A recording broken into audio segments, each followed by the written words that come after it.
BBC News. And now on BBC Radio 4, File on 4, with Jenny Cuff.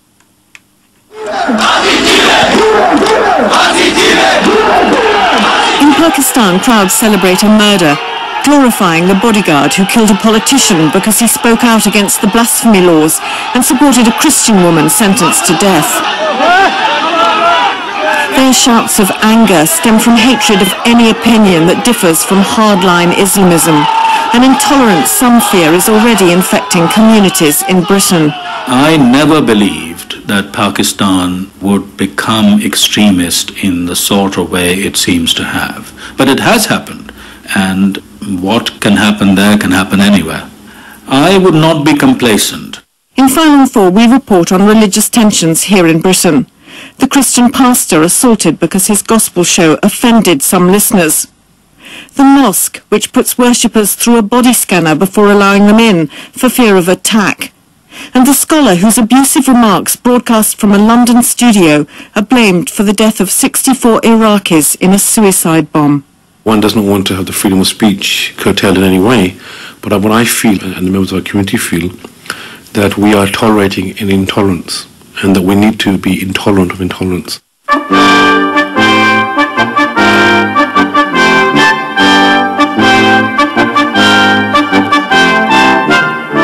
Some of the extreme Muslim people, they put poster on the wall, mention jihad.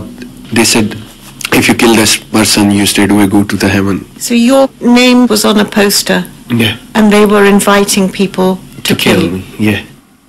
Khalid is a Christian from Pakistan. He doesn't tell his neighbours the story of what happened to him in his hometown because he can't be sure he'll be safe, even now that he's here in the UK.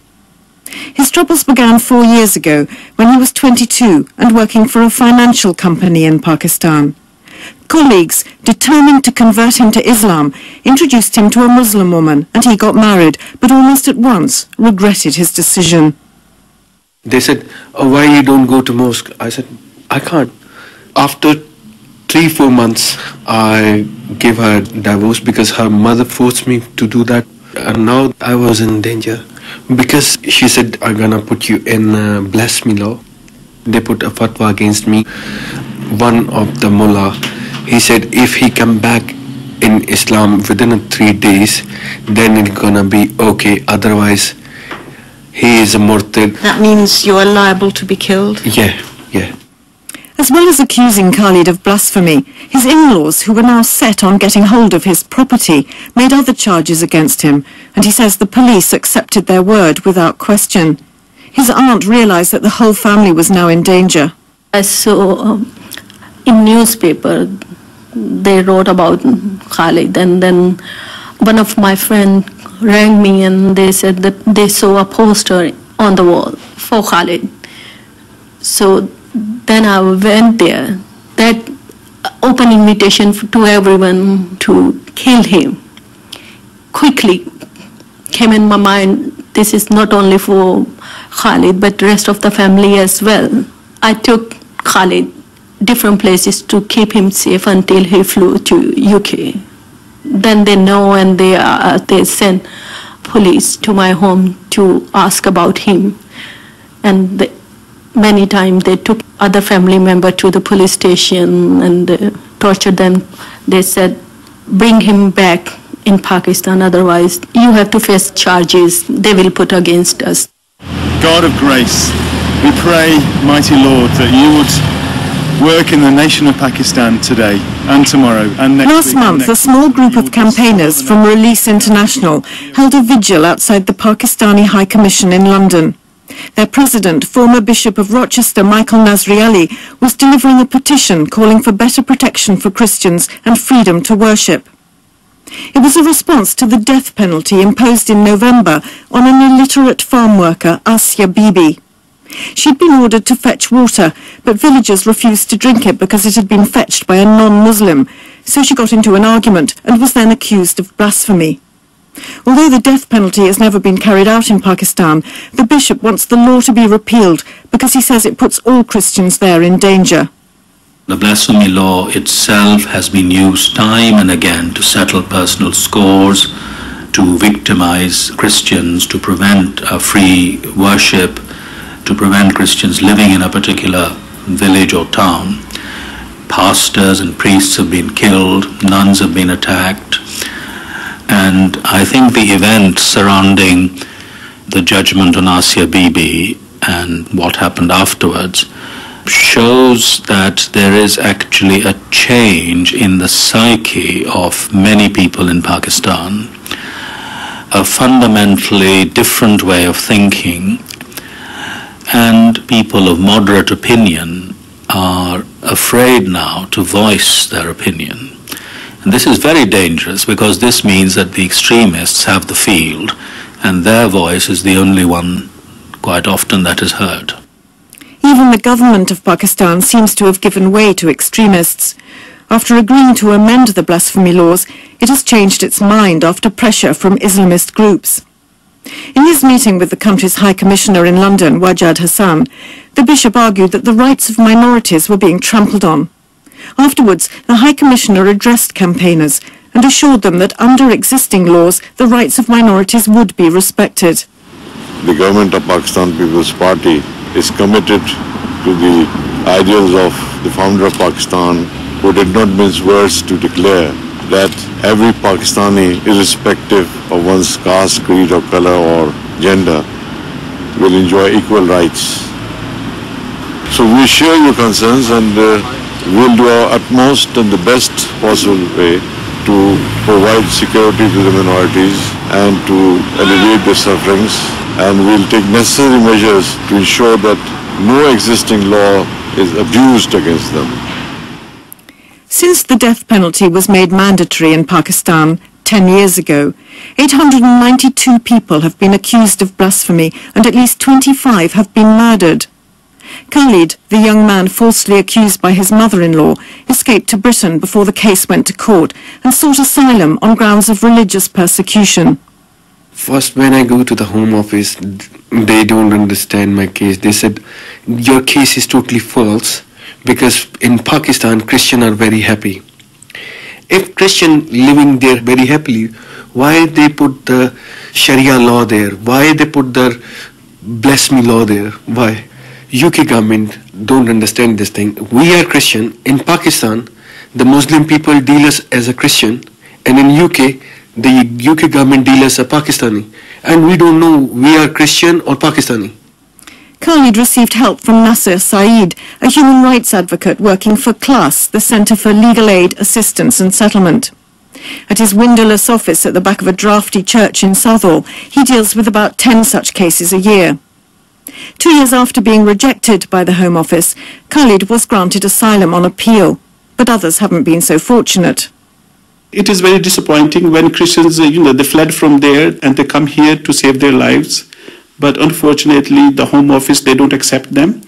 First of all, they doubt their credibility and they ask them silly questions about the Bible and their religion. The common person, they go to the churches, they read the Bible, but doesn't mean that they have read the theology and that they got quite a lot of knowledge about the Bible.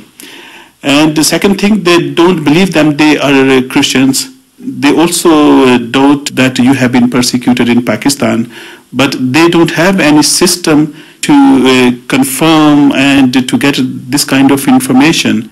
The Home Office did not want to be interviewed by File on 4, but said in a statement, "Each application to enter or remain in the UK is fully considered on its individual merits, taking into account all relevant information." The vast majority of the million or so Pakistanis living in Britain have close ties to their home country. They've been watching events in Lahore with growing anxiety. Michael Nasri Ali's prevailing fear is that the same mood of extremism and intolerance will infect communities here. This movement of an intolerant and exclusivist vision of Islam is by definition not contained within national boundaries in nation states. It's not just a case of the Pakistani community. All those living in the UK can be influenced. We have known of cases where people who have declared themselves to be Christian being unable any longer to live in the neighborhood where they were, being harassed to the point of having to leave. And who is threatening them? Well, it's extremists of different kinds. Sometimes it is relatives. I never believed that Pakistan would become extremist in the sort of way it seems to have. But it has happened. People have been bullied and cowed, and what can happen there can happen anywhere.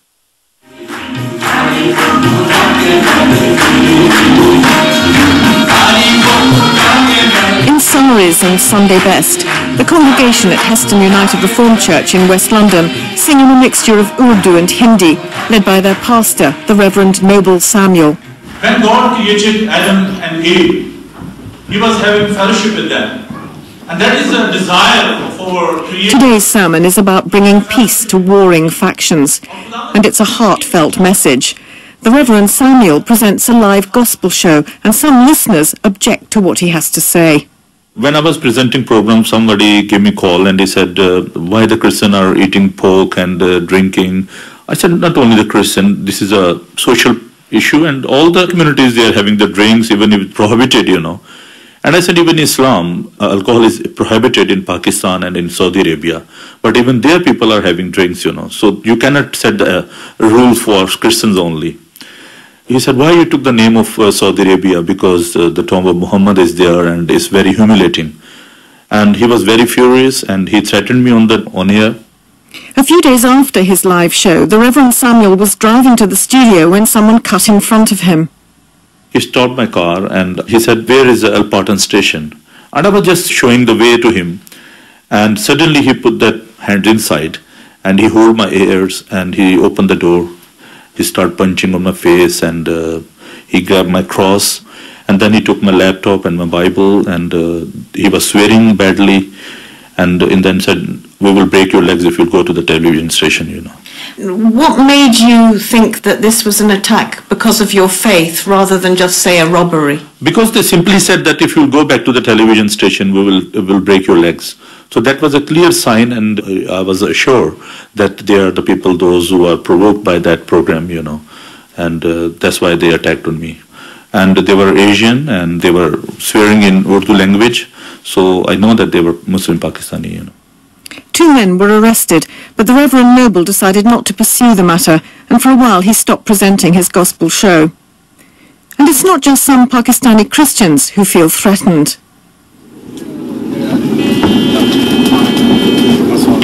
People are now arriving for evening prayers at the London Mosque near Wimbledon, and this is very unusual for a mosque because there is a high level of security all around. Here at the gate, at the entrance, there's an airport-style security.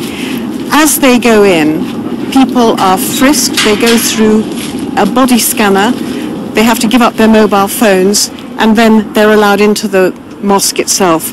And why that happens is because this community feel that they are under threat from other Muslims in the UK.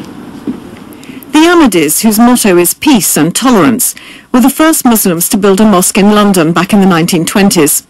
They follow a leader called Mirza Ghulam Ahmad of Qadian, who claimed to be the Messiah foretold by the Prophet Muhammad.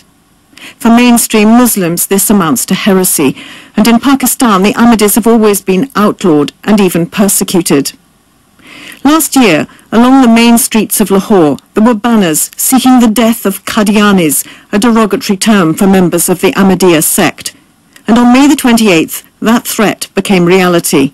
The door of the main hall was open and we saw the guy with a gun and hand grenades on his jackets, and he was showering bullets on the people who were all inside.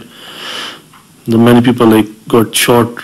There was a guy sitting just in front of me wearing all white clothes. I cannot forget him for the whole of my life. All of a sudden he started getting red and there was all bullets around by that time. Luftur Rahman was attending prayers in a mosque on the last day of a business trip to Lahore. I was sitting next to a pillar. I think that pillar gave me some cover. The attackers broke the window panels, threw some bullets on it, and they started throwing hand grenades inside. And on that side, there were mostly the elderly people who cannot walk properly, or they were sitting in the chair for the prayers. There were many people who died at that time, and many bodies were lying down. Many people were injured, all around blood and marks of bullets. I It's difficult to express. 94 people were killed in attacks that day on 2 Ahmadi mosques in Lahore, and a group called the Tehreek-e-Taliban Pakistan, or TTP, claimed responsibility. In the same month, a British-based satellite TV station, the Ummah Channel, broadcast a series of programs where guest scholars, speaking live on air, abused the Ahmadis' founder as a kafir, an apostate liable to be killed. The Ahmadis were described as filth, who would try to convert the land of purity into the land of filth. After complaints, Ofcom investigated and decided that although the comments fell short of incitement to commit a crime, taken together they amounted to abusive treatment of the religious views and beliefs of the Ahmadiyya community. The Ummah Channel issued an unreserved apology. Luftur Rahman returned to Britain unhurt, but he felt the climate of opinion had changed. My family wasn't here in UK. I have a 3-year-old son, my wife, they were all worried about me. I used to go regularly for business purposes, but now they don't allow me and I can't go back. But do you feel safe here, at least in the UK?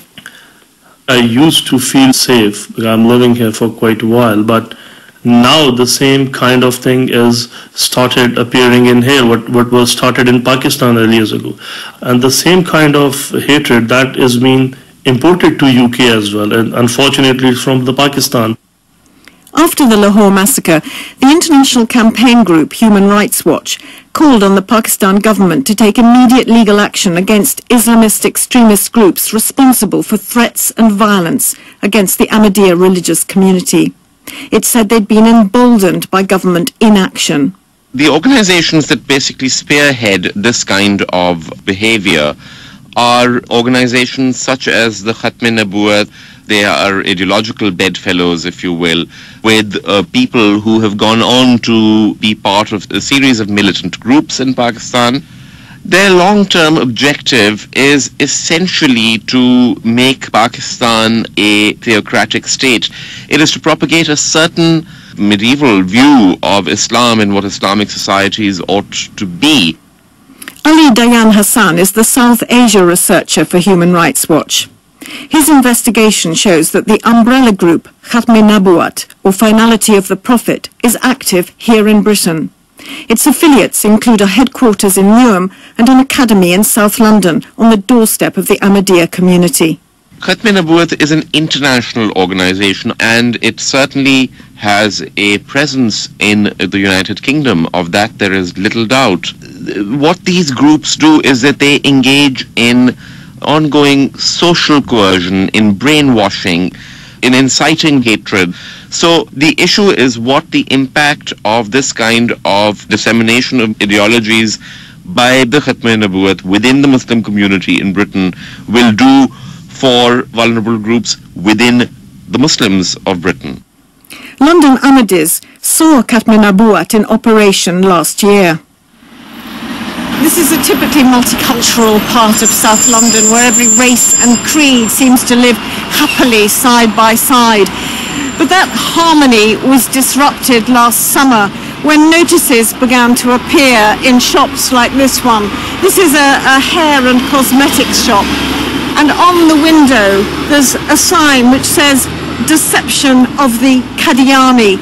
Now that's a word that the Ahmadiyya community believe is derogatory and it applies to them.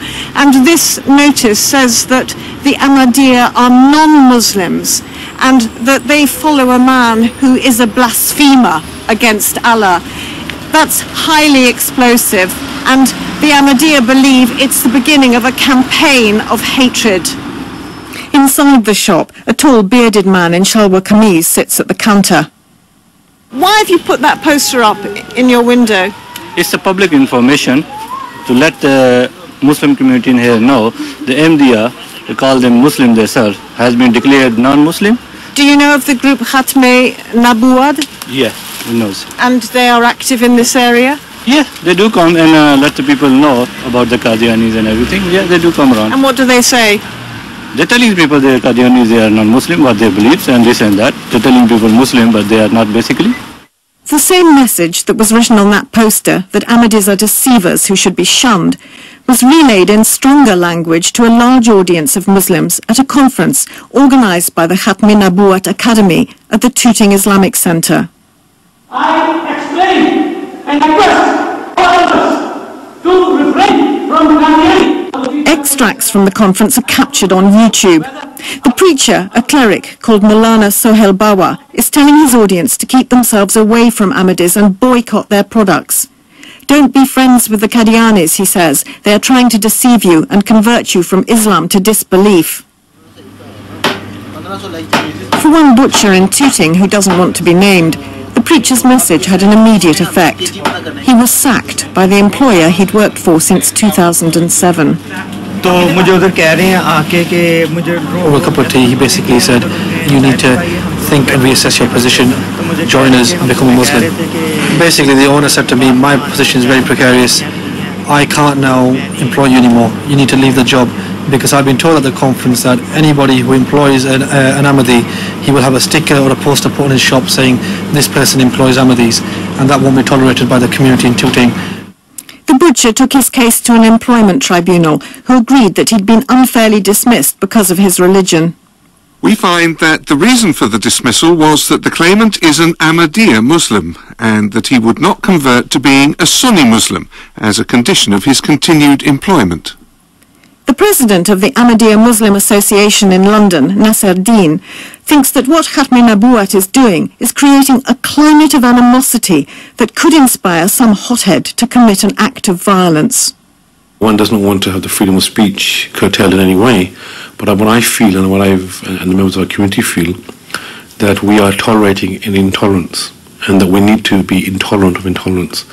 And I think generally our society is moving to a political correctness rather than looking at the bigger picture and what's happening. But this, of course, is a difference of religion and interpretation. To call on the boycotting of a group doesn't amount to racial or religious hatred exactly, does it? If tomorrow somebody was inciting boycott Jews, don't go near them, and have a social boycott, you can imagine how we all would feel and how the press would react. Here what we've got as being Muslims is happening, and it seems to be that the views are very different, whereas actually it's the same. And it's only a matter of time, I believe, before an outrage is committed here in the United Kingdom against our community. Akbar Chowdhury is a convert from the Ahmadiyya faith who agreed to speak to File on 4 on behalf of Khatmi Nabuwat. He says the speech made by their cleric at the Tooting Islamic Centre was an attempt to counter proselytizing messages put out by the Ahmadis. The words were unfortunate and they did not comply with the guidelines of the Tooting Islamic Centre where this speech was held. I don't believe they are incitement. If you look into their proper context and where they come from, they are meant not to isolate or not to ostracize, but to protect the Muslim community from the propaganda of a very strong organization that thrives on that kind of propaganda. To say don't have anything to do with the Ahmadis, boycott the Ahmadis, what is that if not to ostracize the Ahmadis? Ahmadis are already socially ostracized. They don't come to Muslim mosques. They have no social interaction with the Muslim community at all. So the ostracization, if any, is from the Ahmadiyya side. Although Ahmadis have complained to police about Khatmi Nabuwat's activities, they've been told that no laws have been broken. In a country that prides itself on free speech, people can be as abusive as they like so long as they don't incite crimes of hatred. But a climate of growing intolerance is something we should all worry about, according to Ali Dayan Hassan of Human Rights Watch. It is very explosive, you see, because first you establish a theological framework where apostasy or blasphemy is punishable by death. Then you say that these people are apostates. You say these people are blasphemers. Then by implication what you're saying is that, well, these people are fit to be killed. I think that the British government ought to concern itself with this matter perhaps a little more. I say this very cautiously because we certainly do not want the state playing Big Brother at all. But the British government should be carefully looking at how these groups operate and how they operate within Muslim communities.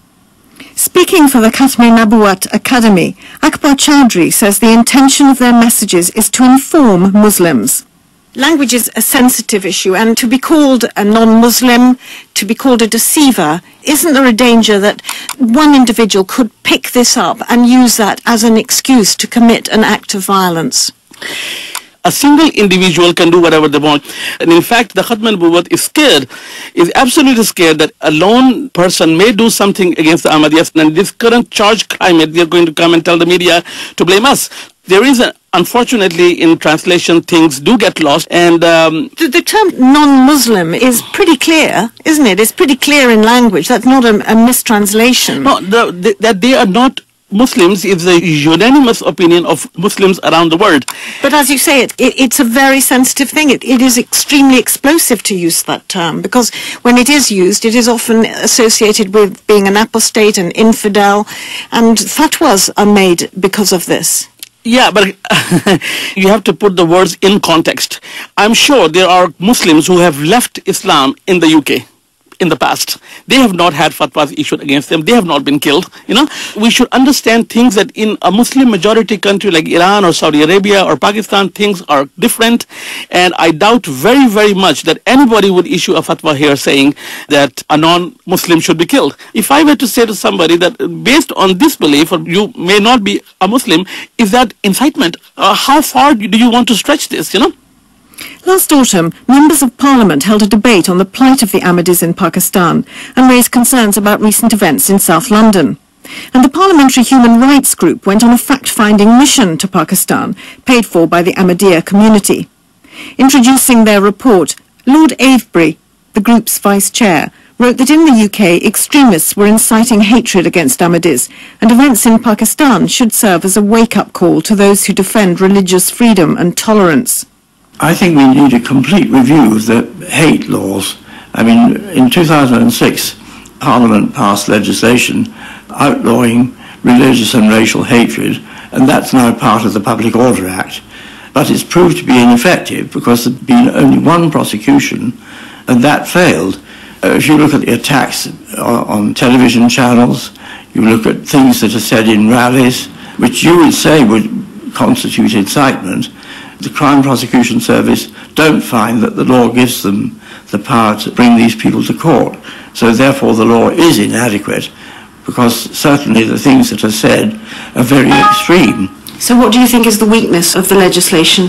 I think probably it's because the prosecution needs to prove two things. First of all, that the words used do constitute incitement to religious hatred, and secondly, that the person using these words intended them to incite to religious hatred. And it's very difficult to prove something that goes on in a person's mind as being part of the offence. For those brought up in a secular society, it may be hard to understand the depth of emotion caused by words such as non-Muslim or infidel. But although Maha Azam, a fellow at Chatham House and an advisor on political Islam, says this type of language causes deep hurt, she doesn't believe that's an argument for censorship. If someone questions core aspects of belief between different religions or within a religion, theological debates ensue and sentiments run high. The issue here is that in a country like Britain, where the Muslim community feels it's defending its position over a number of issues, political, those to do with identity, then issues to do with core aspects of belief, the whole situation and the tensions become heightened. And is there a danger that then it becomes more than just a theological argument and perhaps heated rhetoric and spills over into violence? Of course, there is that danger.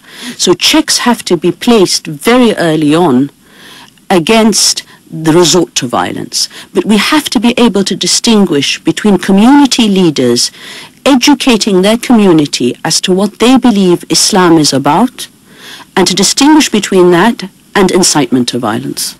For its part, the Home Office tells us in a statement, the government is committed to ensuring that everyone has the freedom to live their lives free from fear of targeted hostility or harassment on the grounds of a particular characteristic. We're fully aware that this type of crime is underreported, which is why we're working with police and the Crown Prosecution Service towards improving the recording of hate crime offences. Many politicians and members of the public defend freedom of speech as almost sacrosanct. And you only have to look at Pakistan's blasphemy laws to see the perils of curtailing that freedom. But the case of a controversial cleric in London shows how powerful and dangerous words can be. Do we have to do any cuts on this one? No. He recorded 1 hour. No, 25 minutes. Oh, is it 25 minutes on this? A nondescript industrial unit off the North Circular is used as a studio for a group called Al-Qatra, led by a Shia scholar from Kuwait. While someone delivers a lecture to camera upstairs, on the ground floor 2 young men are editing. The scholar at the centre of Al-Qatra is Yasser Al-Habib, and with a broadcast from this studio to the Middle East, he's managed to outrage not only Sunni Muslims, but his own Shia brothers. In fact, the remarks he made condemning the wife of the Prophet, Aisha, have been blamed for a suicide bomb in Iraq last November, which killed 64 Shias. Al-Qaeda claimed responsibility, saying the attacks were to avenge Al-Habib's insults against Aisha. In London, Sunnis protested in Hyde Park against the broadcast. They call him His Eminence, His Grace, the big scholar, Yasser Habib. The rally was organised by the committee defending the Prophet's honour in Britain. Allahu Akbar! Allahu Akbar! Allahu Akbar! Aisha! Aisha! Ashraf minni. The group reported Yasser Al-Habib to the police, complaining that he had incited sectarian unrest and angered the Sunni Muslims in Britain to boiling point. Mohammed Al-Hili is a respected Shia scholar from North London. He believes the cleric was playing into the hands of extremists when he made his comments on Aisha, and the rally was an inevitable response. The few people who did attend used his statements to justify, for example, their belief that the Shias are non-Muslims because, according to this individual, they abused the wife of the Prophet. And hence, what we find is those who are benefiting from such statements are the extremists themselves. Many grand ayatollahs, jurists in the Shia world, condemned his statements and issued edicts or fatwas against what he was saying. At the same time, you'll find that some of the Sunni world also came out and supported the Shia opinion, that the Shias themselves are not necessarily of this opinion.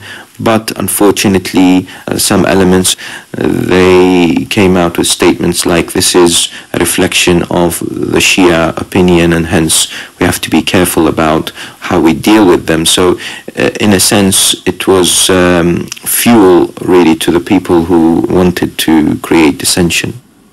Yasser Al-Habib has been effectively disowned by his fellow Shia Muslims and says that Kuwait has stripped him of his citizenship, making him stateless. But he's not at all contrite. I believe that if I use a clear language, it will cause some shocks, but in the final way, it will give the majority of Muslims and others a clear image about history and religion. In this case, people say it led to the deaths of 64 Shias in Baghdad. Well, this is a false, because everyone knows that Al-Qaeda started killing Shias and others many years ago, and they are continuing. So I'm not responsible for that at all. But at a time when feelings run high and there are religious tensions, surely your language only adds fuel to the fire. If we suppress issues, it will cause more tension in the future. If we did not give the opposition the rights to say what they believe and what they want, that will cause tension. The lack of debate in the Muslim society created the extremist group like Al-Qaeda and others. The historic split between Sunni and Shia Muslims is played out in countries like Iraq and Pakistan with tragic consequences, a deadly game of tit for tat. Although the political climate here in the UK is completely different, Mohammed Al-Hili believes friction between the two is growing. We find at the moment is the rise of extremism within both sects, but the extremist elements within both Sunnis and Shias do not represent the mainstream opinion of these two groups. If the imams or the scholars don't rise to the challenge and ensure that these extremist elements and those who are propagating and encouraging hatred and animosity between the different groups, they're not highlighted and they're not brought forward as potential dangers to Muslims living happily and coexistently in this country, then we will find this matter escalating in the future and leading to potential problems, and something that we've all really want to avoid. Thankfully, at the moment, there aren't any violent interchanges between the different groups, simply because everyone feels that they're protected under the law of the land. But at the same time, I think it's naive to think that if these types of practices by both groups are not stamped on, something in the future won't happen. In a country where Muslims feel themselves marginalised and where even a government minister says Islamophobia has become respectable, Muhammad al-Hili says Muslims may be reluctant to air their differences. But he believes the only way to stop the spread of sectarian intolerance is to acknowledge its potential for harm. There may be voices within the Muslim community who will come out and say that by discussing this subject we are actually causing further division within the Muslim community itself. The problem is, by overlooking it and not examining the causes of the difficulties that we find sometimes between the different groups of thought, we're only leaving it to pile up and may erupt in the future. And therefore a calm intellectual discussion is very much welcome, one that involves all groups and all parties, so that future generations are ambassadors of the religion which advocates peace, happiness, coexistence.